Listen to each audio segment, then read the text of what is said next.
Қалайсыздар? Қайырлы кеш. Күшім қай күнде қарап жатыр, подписчик білмеймін ғой. И қазір бізде вебинар болып жатыр, сағат 9:43. И бізде вебинар примерно 1,5 сағаттан кейін бітеді, яғни 12-ге таман. Бірақ менде видеолар бүгінгі түсіріліп тұр да, бірақ телефон бос емес, потому что камераның рөлін атқарып тұр. В общем, бірақ маған салу керек видео, потому что челлендждің бір түрлі ғой, причина не болып, не важно да, салыну керек, жасалу керек нәрсе. И мен бүгінгі айтатын нәрсем аяу туралы. Менде инсайт болды да, что сен кімді аяу керексің? Только өзіңді емес. Когда сен біреуді аяйсың, если сен если өз балаңды, например, аяй берсең, аяп ойбай қалып қалдым ойбай деп нете берсең, ол бала өспейді, дамымайды, потому что ол сен всегда оны аяй бересің да, аяй берген сайын ол өмірде жалкий адам болып өседі. Потому что аяп өскен адамда сен кімнің көзін құртқың келеді, сол адамды аяу керек. Кімді аяу керек? Который паразит адамдарды, ішіп жүрген адамдарды, көз ашылмаған адамдарды, который дамымай жүрген адамдарды да, даму жолында емес адамдарды аяу керек. Но только не себя, потому что сен кімді аяйсың, сол адам сен құртасың. А когда сен өзіңді аяйсың ғой, сен значит өзіңді құртасың, потому что сен өзіңді аяған сайын сен жұмыста істейсің, өзіңе жалығып өтіп қарайтын болсаң, ол сен дамымайсың да, сен өзіңді андай үшін сен өзіңді аяйсың ғой. Допустим, көп жұмыс жасап қойдым да, көп тауып қойдым.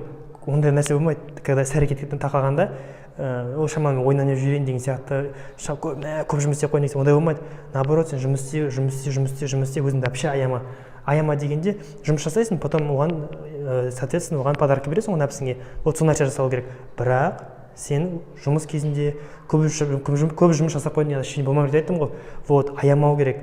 О, мен қазір стресс что-то басым ауырып жатыр, ондай болмау керек. Сен өзіңді аямау керексің. Кімді аяу керек? Ішіп жүрген адамдарды. Если сен өзіңді көзін құртқың келсе, өзіңді аясаң, сен сразу өз көзіңді жоясың. Потому что, когда сен өзіңді аяйсың ғой, сен әпсіңді, мен шаршап қалдым деді. Вот, сол нәрсе болмау керек. Наоборот, давай деген сияқты. Потому что сен кішкентай бала емессің, даже кішкентай баланы да аяуға болмайды. Айтады ғой, если сен балаң ештеңе жетпеген қаласаң, балаңды ая дейді.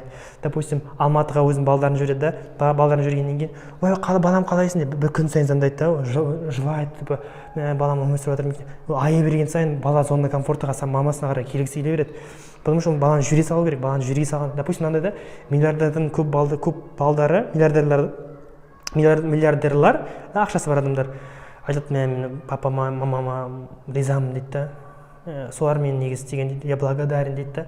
Сосын не істеді дейсің ғой, кезінде мен 14 жасымда, 18 жасымда мен үйден қуып шықты дейді. Көріп тұрсыңдар ма? Ол бала 18-де үйден қуып шыққаннан кейін жылауы мүмкін да, сол кезде қиын болуы мүмкін. Но сол нәрсе адамдарды өсіреді. Сол үшін когда баланы да бұйырса, балаларымыз болады, сол кезде баланы аямау керек. И сені өзіңді аямау, ешкімді аямау, басқа кімге саған жақын, содан да аямау керек. Қызыңды, да, балаңды, досыңды аямау керек. Аяған сайын сен адамды түсіре бересің, дамуын тоқтата бересің.